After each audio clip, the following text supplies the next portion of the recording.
know that most of what you've seen, read, or heard about Billy the Kid is untrue? My name is Gail Cooper. I'm a medical doctor and forensic psychiatrist. My specialty is murder case consultation for the defense.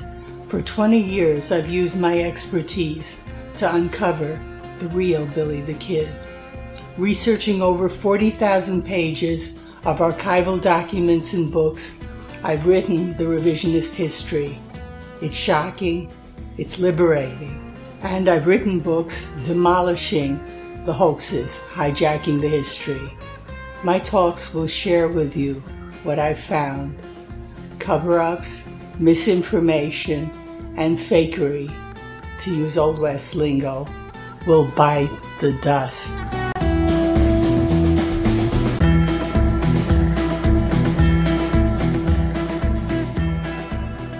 In March of 1879, Billy Bonney made a bargain with New Mexico Territory's Governor Lew Wallace.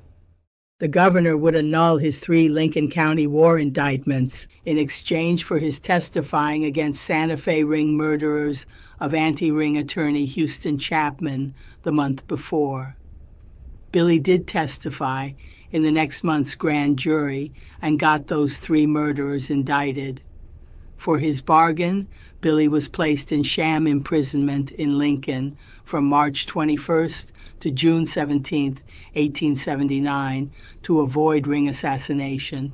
During this time, he decided to testify also in the military court of inquiry for possible court-martial against Fort Stanton's commander N.A.M. Dudley. This testimony was Billy's own anti-ring agenda and not part of his pardon bargain. As a prosecution witness, Billy would give his eyewitness account of Dudley's illegal July 19, 1878 military intervention to back ring-beholden Sheriff George Pepin in the Lincoln County war battle, which enabled ring victory, and the Chapman murder connected to Commander Dudley's crime. Dudley's battle intervention had resulted in the murder of resistance leader Alexander McSween and arson of his home. McSween's widow, Susan, hired Chapman to prosecute Dudley. Chapman was in Lincoln to meet with her when he was murdered by local ring boss James Dolan and his 2 thugs to protect Dudley. Billy was an eyewitness. This was the witnessing that led to his Wallace pardon bargain and testimony. After Chapman's murder, Susan McSween hired his office mate, attorney Ira Leonard, to continue her case. Billy, in his sham jailing, met anti-ring Leonard and impressed him. Leonard advocated for his pardon with Governor Wallace. Leonard was also co-counsel to the military prosecutor for Dudley's trial, so Billy apparently volunteered to Leonard as a witness of Dudley's war crimes. Dudley's trial was from May to July of 1879. Billy testified against him on May 28 to 29, 1879.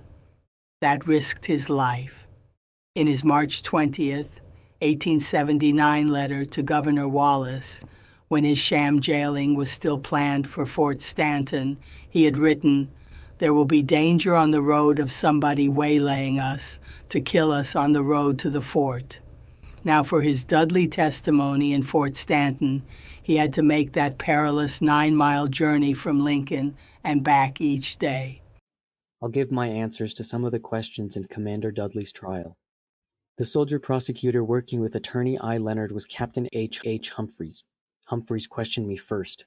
He asked me where I was on the 19th day of July last, and what I saw of troops that day. I answered, "I was in the McSween house in Lincoln, and I saw soldiers come from the post with sheriff's party. That is, the sheriff's posse joined them a short distance below there. Soldiers passed on by, and the sheriff's party dropped off and surrounded the house. Shortly after, the soldiers came back with Pepin, past the house twice afterwards. 3 soldiers came and stood in front of the house, in front of the windows. Mr. McSween wrote a note to the officer in charge asking what the soldiers were placed there for. I read the note myself. He handed it to me to read. I saw nothing further of the soldiers until night. I was in the back part of the house. When I escaped from the house, 3 soldiers fired at me from the Tunstall store, outside corner of the store. That's all I know in regards to it. So Billy's testimony began with his devastating witnessing of 3 soldiers shooting at him and other civilians escaping McSween's burning house. This violated the Posse Comitatus Act, barring military intervention in civilian conflicts, and justified Dudley's court-martial. Humphreys asked who escaped with me, who I saw killed and who fired. I answered, Jose Chavez escaped with me, Vicente Romero, Francisco Zamora, and McSween, and I seen 5 killed. I could not swear to who killed them. I seen some of them that fired. They were Robert Beckwith, John Hurley, John Jones, those 3 soldiers, I don't know their names. Humphreys asked if I saw a person setting fire to McSween's house. I answered that I did. Jack Long, and there was another man I did not recognize. Then I was questioned by Dudley's attorney, H. Waldo. He asked me if I was known as Kid. I answered that I am, but not Billy Kid that I know of. Note that as of May 28, 1879, Billy hadn't heard the Santa Fe Ring's branding of him as the outlaw Billy the Kid, but it first appeared publicly in Dudley's trial in the May 23, 1879, questioning of Susan McSween. Answering prosecutor Humphreys, she described going to the Lincoln camp of Commander Dudley on July 19, 1878, to confront his threatening her husband and providing soldiers to protect Sheriff Pepin. She stated, Dudley then got very angry and said he would send his soldiers where he pleased, that I have no such business to have such men as Billy the Kid and others of like character in my house. That means that by the year before, on July 19, 1878, Dudley and other ringmen used that moniker for Billy among themselves. Waldo asked me about the note I read from Dudley, asking me who signed it. I answered, signed N.A.M. Dudley, did not say what rank. McSween received 2 notes, one had no name signed to it. Waldo asked me if I could swear that this was true. I answered, yes, sir. Waldo then asked me which direction Pepin came from the first and second time the soldiers passed with him. I answered that the first was from the direction of where the soldiers camped, and the second was from the direction of the hotel from the McSween house. Note that Waldo was trying to discredit Billy's devastating testimony that Dudley was using his troops as partisan guards of Sheriff Pepin in violation of the Posse Comitatus Act. Waldo then asked me in what direction I went when I escaped from the McSween house, and from what part of the house I made my escape. I answered, ran towards the Tunstall store, was fired at, and there turned towards the river, and I came from the northeast corner of the house. Waldo then asked me, how many soldiers fired at you? I answered, 3. Waldo then asked me, how many soldiers were with Pepin when he passed the McSween house each time? I answered, 3. Waldo then said, the soldiers appeared to go in companies of 3s that day, did they not? I answered, all that I ever saw appeared to be 3 in a crowd at a time after they passed the first time. Note that famous trial lawyer Waldo could not rattle Billy. Waldo asked me who was killed first on the 19th of July, 1878. I answered, Harvey Morris, McSween man. Then Waldo asked me, how far is the Tunstall building from the McSween house? I answered, I could not say how far, I never measured the distance.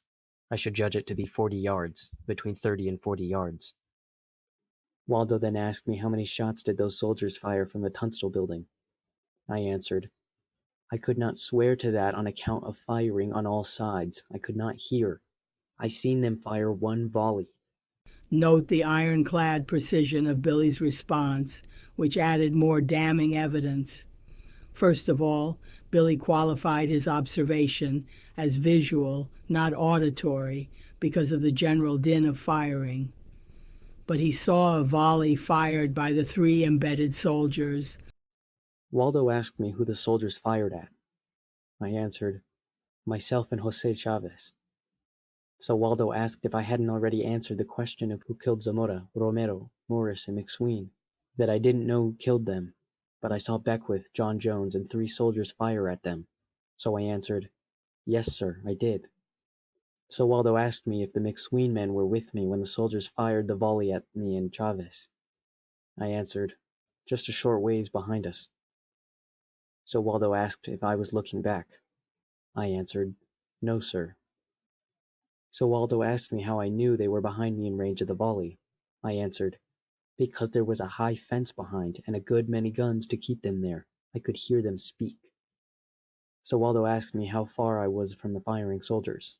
I answered, I could not swear exactly, between 30 and 40 yards. So Waldo asked me if I didn't know of the death of Zamora, Morris, and McSween until after my escape. I answered, "I seen Harvey Morris killed first. He was out in front of me." So Waldo asked if I hadn't just said that he was among those who were behind me and Jose Chavez when I saw the soldiers deliver the volley. I answered, I misunderstood the question if I did. I said he was among them that was killed, not behind me. Note that Waldo could not make Billy deviate from his testimony. Waldo, a major ringman and past attorney in ring boss T.B. Catron's law firm, would have recognized Billy as a big ring risk. He could give powerful testimony against ringmen. The court then ended for the day. The next day, May 29, 1879, Billy was questioned by the 3 military judges, Colonel Galusha Pennypacker, 16th Infantry, Major N.W. Osborne, 15th Infantry, and Captain H.R. Brinkerhoff, 15th Infantry. The judges asked me if the soldiers which I said had fired at me as I escaped from the McSween house were colored or white. I answered, white troops. The judges then asked me if there was enough light for me to distinctly see the soldiers when they fired. I answered, the house was burning, made it almost light as day for a short distance all around. Note that white soldiers meant likely officers, since Dudley's 9th Cavalrymen, also present with him in Lincoln, were black. Officers firing in unison for a volley meant under orders from Dudley, and the volley arguably killed 1 or more McSween men, making Dudley responsible. Billy's testimony was enough to get Dudley court-martialed or even hanged for treason. Henry Waldo, for his closing argument, lied about Billy as an outlaw to discredit his testimony. The corrupt judges exonerated Dudley. Soon the Ring's Billy the Kid moniker would go national in a ramped-up press campaign to get him killed.